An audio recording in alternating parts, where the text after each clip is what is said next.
నేను first radio sir radio jockey కింద start చేశాను కెరియర్ ని. అక్కడ 2 years చేస్తుండగా నాకు టీవీ ఆఫర్ స్టార్ట్ అయ్యాయి.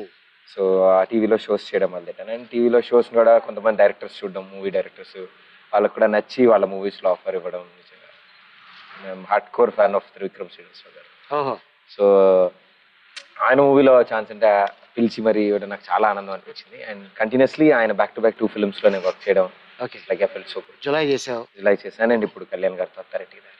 Very good. యాక్టింగ్ అంటే ఎక్కువ ఐ మీన్ ఆ సెట్స్ లో టైం స్పెండ్ చేయడం. అండ్ పవర్ స్టార్ చిన్నప్పటి నుంచి అసలు గోడలు దూకి థియేటర్లకు వెళ్ళి పోస్టర్లతో మాట్లాడి అంత ఆరాధించిన పవర్ స్టార్ ని డైరెక్ట్ గా ఆయనతో పాటు కూర్చుని కబుర్లు చెప్పడం, ఆయనతో యాక్ట్ చేయడం. నిజంగా ఆయన సచ్ ఏ వండర్ఫుల్ పర్సన్. ఆయన నిజంగా వెరీ ఇన్స్పైరింగ్ యాక్చువల్లీ. అంటే మనిషి ఏదైనా సాధించాలంటే ఎలా ఉండాలనేది, సాధించేవాడు ఎప్పుడు సైలెంట్ గా ఉంటాడని ఆయన చెప్పారు.